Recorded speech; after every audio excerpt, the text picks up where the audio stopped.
Hi, I'm Vivian and I'm 19. Are you willing to give up sleep for $1,000?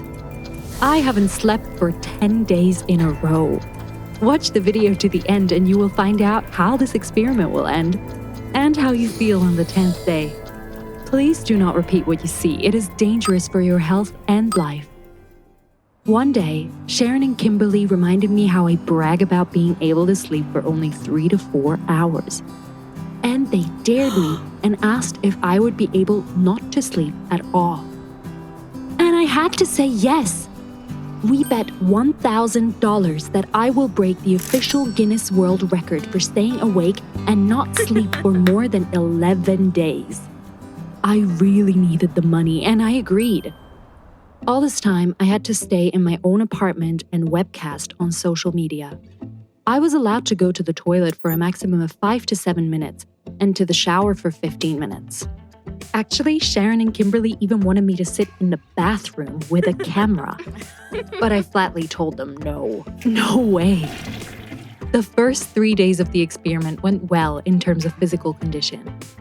But psychologically, it was hard. There were still so many days ahead, and what would I do all this time?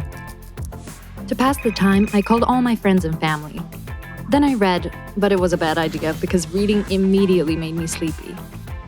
Google suggested that you should chew gum, turn on the air conditioner to get cold, or put on uncomfortable clothes. How do you fight the urge to sleep? Share it in the comments. Maybe next time I'll use your life hacks. The audience was initially so small that I wanted to finish the experiment. But for the sake of a small number of subscribers who supported me and wrote comments, I continued. Well, I really needed the money. Starting from the 4th day, the views increased dramatically. I became popular. I was even mentioned by several major bloggers. This gave me the strength and desire to continue. I received a lot of messages from strangers. Some praised me, some scolded me. Haters also did not miss the opportunity to humiliate and insult me, the audience, and the whole world. By the end of the 5th day, Alan, a medical student, started watching my experiment. He supported me, kept me awake at night, and engaged me in long conversations on Skype. This helped me a lot on the 6th and 7th day when I wanted to sleep like hell. I shared the details of how I felt with him, and in general, I liked our communication. In addition, as a doctor, he suggested what foods I should eat to keep the brain working and what things I should do. It helped, although sometimes, on the contrary, I felt very tired and almost fell into a heavy sleep. On the 8th day, my health deteriorated all of a sudden. At first, I heard my mother talking to me, even though my parents live 100 kilometers away. I was terrified. Then, a sudden sense of impending death came over me, as if I was going to die right now. I told Alan about this, and he suddenly became nervous and told me to stop the experiment immediately. He yelled like a madman, spit almost flying through the screen. He shouted that my body couldn't stand it. I turned off Skype and gave up on him. And 2 hours later, the ambulance came to my door. I had to explain to the doctors that I was only slightly ill. In short, I frankly lied to them, so they left as soon as possible. After that, I called my friends, and they told me that Alan wanted to cheer me up and send me a delivery of delicious food. And these fools, unaware of anything, gave the address. I was furious, accused him of not being a real doctor, and told him that he didn't understand anything about it and therefore had no right to tell me what to do. To this, Alan said that he was actually engaged in neurophysiology and was writing a course paper on the influence of sleep and its absence on the body. He also admitted that he specifically asked me to do certain things to see the reaction, as if I was a guinea pig. I did not consent to be a lab rat for science. And you just admit it? I shouted. Then there was some babbling like, I'm ashamed, I want to fix everything, I'm sorry, stop the experiment. But after this, I hung up and banned all of his accounts. Have you ever wanted to kick down a door, break dishes and furniture out of anger? How did you stop yourself? The only thing that stopped me was that it was a rented apartment and nothing could be destroyed there. I decided to express all the pain of betrayal to my audience. But I could not do it. My heart ached, began to pound unevenly, my eyes darkened suddenly, and I sat down in a chair. There was an inexplicable feeling of fear, and then Alan appeared in front of me. He spoke in my mother's voice and called for dinner.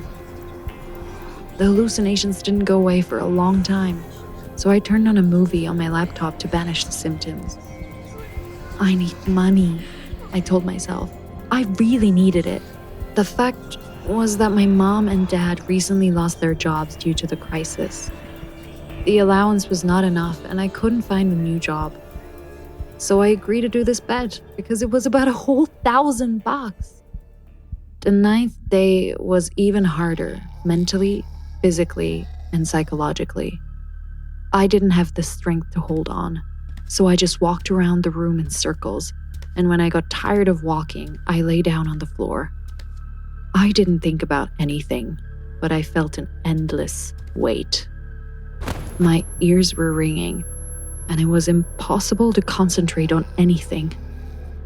I was about to drop everything and go to sleep, but to my horror, my brain stopped sending the signal of, it's time to sleep. There was some kind of malfunction. The 10th day was the last in the experiment. My right side, heart, and head ached terribly. The light hurt my eyes, my arms, legs, and head were shaking, and my hallucinations were getting worse. At some point, it seemed to me that burglars were breaking into the apartment and I began to yell wildly. Then, I remember nothing. Total darkness. I woke up in the hospital on a drip and, surprisingly, in excellent condition. Sharon and Kimberly were there. They told me that they came running to me as soon as I felt sick, but Alan was ahead of them. He injected me with something that sent me straight to sleep. My friends called the police, and he was taken to the police station for providing medical services without a license. I felt sorry for Alan. He suffered and really wanted to help. Immediately after I was discharged, I went to the police station to write a statement that I had no complaints against him. But, as it turns out, it wouldn't be that simple. I had to tell the police about the experiment, the bet with my friends for $1,000, Alan's suggestions to stop everything and me ignoring him. Even Sharon and Kimberly were questioned, and they already regretted that they had messed up the whole thing. After watching the last stream, the police were convinced that my life was really in danger, and Alan committed the crime to save me. They let him go, but it hardly made him feel any better. At his institute, they learned about the 10-day nightmare, Alan's secret tests, his advice, and so on. He was expelled. I thought all the agony was over, but it seemed to be just the beginning. Because of me, he lost his favorite business, the goal of his whole life. After all, he's not a bad person and really wanted to benefit science. He just didn't choose quite the right path. Alan told me to go to hell, banned me on all social networks, and finally, he cursed science. It was the worst day of my life, and I needed to fix it. I wrote a detailed letter describing the experiment and how Alan saved my life, and sent it to all medical institutions in the United States in the hope that they would accept him. I think it's better than nothing. I begged Alan to meet me. First, I asked him for forgiveness for all that horror, and he also sincerely apologized, by the way. And then I told him about my letters to several medical institutes. Alan was surprised and very happy that there was a way out of this situation. The story didn't end there. The situation with my parents was getting worse, And I asked my subscribers to help me find a job. And I found one. Even though it's temporary, this is the money that our family needs so much right now. Sharon and Kimberly gave me that $1,000 and apologized again. If you like the story, show it with the most determined like. Check out our channel more often. We regularly publish new stories for you. Subscribe and click the bell icon, then you will definitely not miss the next episode. I wish you a healthy sleep and a lot of happiness.